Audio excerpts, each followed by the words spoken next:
ఒక అందమైన గ్రామం ఉండేది. ఆ గ్రామం పేరు చంపక్ నగర్.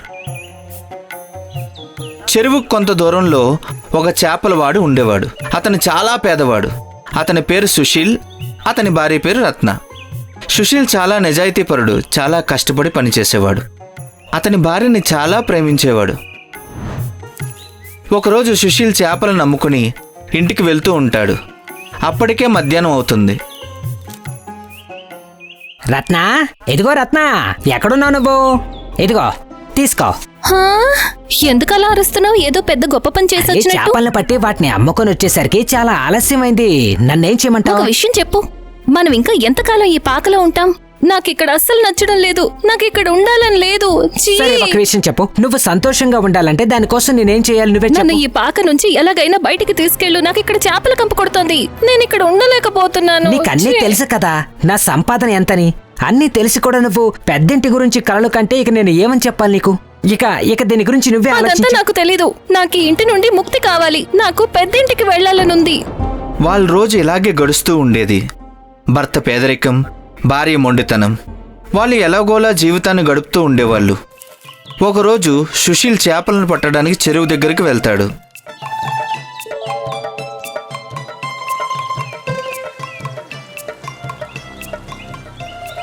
ఆహా, భలే! ఇవాళ పెద్ద చేప పడినట్టుంది. చాలా బరువుగా ఉంది.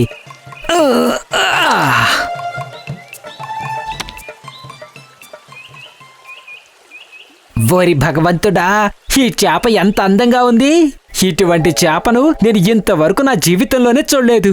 అరే, నేనేంటి మా నాన్న కూడా చూసిండు. ఏంటి మిత్రమా, నువ్వేం ఆలోచిస్తున్నావు? నేను నీ చేతికి ఎలా చిక్కానా అని నువ్వు ఆలోచిస్తున్నావు కదా. అరే నువ్వు మాట్లాడుతున్నావా? నేను మామూలు చేపను కాదు.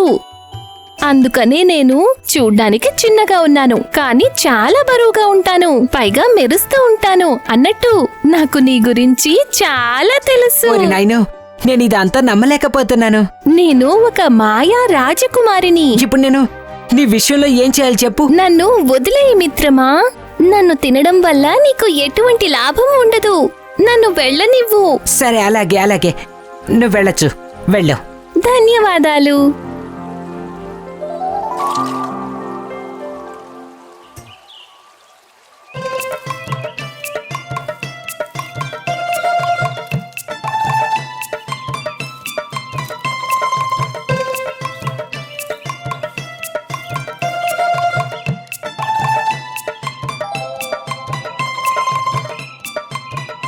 నీకొక విషయం తెలుసా రత్న? ఇవాళ నేను చాలా విచిత్రమైన ఒక చేపను పట్టుకున్నాను. అది మనిషిలాగా మాట్లాడింది తెలుసా? మీరేమంటున్నారు? నిజానికి ఆ చేప ఒక మాయా రాజకుమారి అట. మీకేమైనా మతిపోయిందా? దాన్ని అలాగే వదిలేసొచ్చారా? అవును, అది నన్ను వదిలేమని వేడుకుంది. అందుకే నేను వదిలేశాను. నేను ఇంకేం చేయాలి చెప్పు. నీకు పిచ్చి పట్టినట్టుంది. తన ప్రాణాలకి బదులు తనని ఏదైనా అడిగుండొచ్చు కదా. కనీసం ఒక పెద్ద ఇల్లైనా అడగాల్సింది. చూడు, ఎక్కువగా ఆశపడకు. నేనేం విందాల్చుకోలేదు. నువ్విప్పుడే ఆ చెరువు దగ్గరికి వెళ్ళు, లేకపోతే నేను ఇంట్లోంచి వెళ్ళిపోతాను. ఇప్పుడే చెప్తున్నాను. సుశీల్ మళ్ళీ చెరువు దగ్గరికి వెళ్ళి అక్కడ చూసేసరికి ఆ చెరువు రంగు పూర్తిగా పచ్చగా మారిపోయి ఉంటుంది. మాయా రాజకుమారి, నాకు నీ సహాయం కావాలి. నా చిన్నింట్లో నా భార్య సంతోషంగా లేదు. తను ఒక పెద్ద ఇంట్లో ఉండాలని ఆశపడుతుంది. ఎక్కడున్నావు? నా మాటలు వినిపిస్తున్నాయా? వెళ్ళు మిత్రమా. నీ భార్య ఏదైతే కోరుకుందో అది తనకి దక్కుతుంది. నువ్వు ఇంటికి వెళ్ళు. అంటే నేను ఇప్పుడే ఇంటికి తిరిగి వెళ్ళిపోవాలా?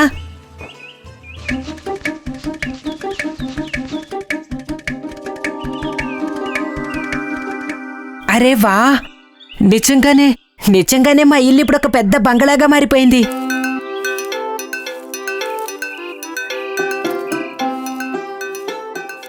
ఇప్పుడు నీకు సంతోషంగా ఉంది కదా? కొన్ని రోజులుండి చూస్తాను ఇంత పెద్ద ఇల్లు ఎలా ఉంటుందో. కొన్ని రోజులు గడిచిన తర్వాత అతని పెద్ద రాజభవనం కూడా రత్నాకి చిన్నదిగా అనిపిస్తుంది. తను ఏమాత్రం సంతోషంగా ఉండదు. ఇది కూడా నాకు చిన్నదిగా అనిపిస్తోంది. నాకు దీనికంటే పెద్దది కావాలి. ఇక అక్కడ నేను మహారాణిలాగా ఉండాలి. చెప్పింది అర్థమైందా? అలాగే, నేను వెళ్ళి అడిగి చూస్తాను. తను ఒప్పుకుంటుందో లేదో మరి.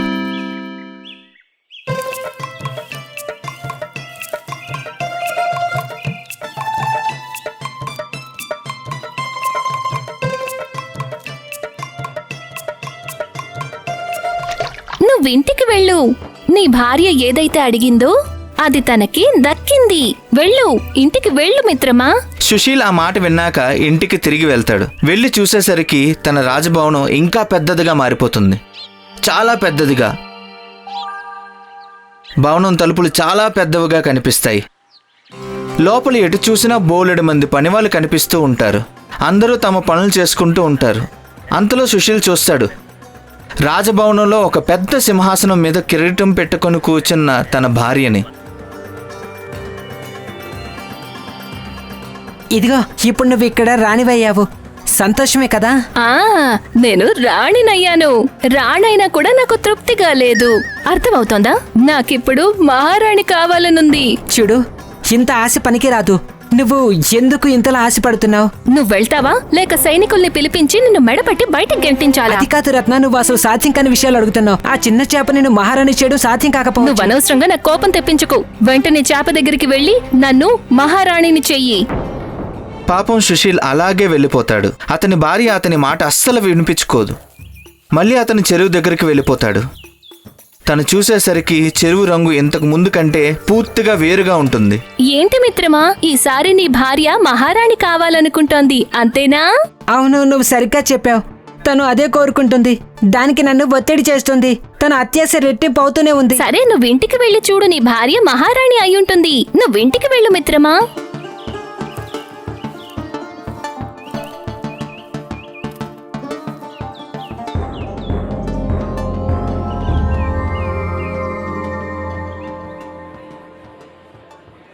రత్న, ఇప్పుడు నీకు సంతోషమే కదా? లేదు, అది నాకు తెలీదు. ఓరి భగవంతుడా, ఇప్పుడు తను ఇంకేం అడగాలనుకుంటుంది? మీరే చూసుకోవాలి తండ్రి, మీరే చూసుకోవాలి. ఆ తర్వాత రత్న ఒక్కటే ఆలోచిస్తూ ఉంటుంది, తన జీవితంలోకి మరిన్ని సంతోషాలు అసలు ఎలా రావాలి అని. తనకి అందరికంటే రెట్టింపు సంతోషం కావాలని ఆలోచిస్తూ ఉంటుంది. ఆ విధంగా చాలా రోజులు గడిచిపోతాయి. ఒకరోజు రాత్రి ఆలోచించి రత్న అలసిపోయి నిద్రపోతుంది.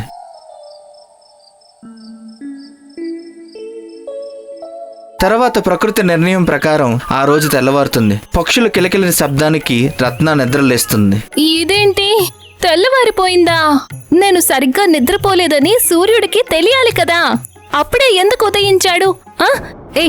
నిద్రలే, లేవమంటుంటే. ఏం జరిగింది? చూడు, నేను సూర్యుడు చంద్రుడు రెండింటినీ నియంత్రించాలనుకుంటున్నాను. నేను శక్తివంతురాల్ని కావాలనుకుంటున్నాను. నాకు ఆ భగవంతుడిలాగా శక్తులు కావాలి. నేను ఈ లోకాన్నే ఏలాలనుకుంటున్నాను. అర్థమైంది కదా? అరే, నీకేమైనా మతిపోయిందా ఏంటి? నేనేమి వినదలుచుకోలేదు. నువ్వు వెంటనే చేప దగ్గరికి వెళ్ళు, వెళ్ళు, వెళ్ళు. కానీ నేను మళ్ళీ చెప్తున్నాను, దీనివల్ల ఊహించని సమస్యలేమైనా ఇక వెళ్తావా? భార్య అలా తిట్టిన తర్వాత సుశీల్ మళ్ళీ చెరువు దగ్గరికి చేరుకుంటాడు. చెరువులో నీటి రంగు నల్లగా మారిపోయి ఉంటుంది. వాతావరణం కూడా వింతగా మారిపోతుంది. అరే, ఇదేంటి? ఈ చెరువు ఎందుకిలా మారిపోయింది? మాయా చేప, ఓ మాయా చేప, చెప్పు మిత్రమా. నా భార్య అంటే తను ఇప్పుడు కూడా సంతోషంగా లేదు. కానీ ఇప్పుడు తనకేం కావాలి? ఇప్పుడు తను అందరికంటే శక్తివంతురాలు, భగవంతుడు కావాలనుకుంటుంది. తన ఈ కోరికను కూడా నెరవేరుస్తాను. వెళ్ళు, నువ్వింటికి వెళ్ళు. సుశీల్ తుఫాన్ నుండి తప్పించుకుని ఎలాగోలా తన రాజభవనం వైపు పరుగులు తీస్తాడు. రాజభవనం లోపల ఎవ్వరూ కనిపించడం లేదు. రాజభవనం మొత్తం ఖాళీగా ఉంది. రత్న, ఓ రత్న, రత్న, నువ్వెక్కడికి వెళ్ళిపోయావు? ఎక్కడికి వెళ్ళిపోయావు? అన్ని చోట్ల వెతికిన తర్వాత సుశీల్ మళ్ళీ చెరువు దగ్గరికి వెళ్తాడు. తను చూసేసరికి చెరువు మళ్ళీ మామూలుగా మారిపోతుంది. నీటి రంగు కూడా ముందులా మారిపోతుంది. మాయా చెప్ప, నువ్వు నాకు చెప్పగలవా? అది నా భార్య. నేను తనని భగవంతుడిలాగా శక్తివంతురాల్ని చేశాను. అందుకని తను ఎవరికీ కనిపించదు. ఎందుకంటే అందరికంటే శక్తివంతుడైన భగవంతుడిని ఎవరూ చూడలేరు కదా. లేదు, దయచేసి అలా అనుకు. నా భార్య నాకు తిరిగి నన్ను కావాలి. క్షమించు మిత్రమా, నేను ఇచ్చిన వరాన్ని అస్సలు మార్చలేను. లేదు, నువ్వు అలా అనడానికి వీల్లేదు. నేను నీకు జీవనదానం చేశాను. దయచేసి నాకు నా భార్యను తిరిగి ఇవ్వాలి.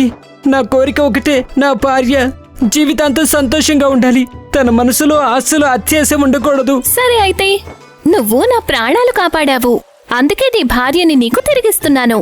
వెళ్ళు, ఇక నువ్వు ఇంటికి వెళ్ళు మిత్రమా. అక్కడ నీకు నీ భార్య కనిపిస్తుంది. ధన్యవాదాలు మాయా చేప.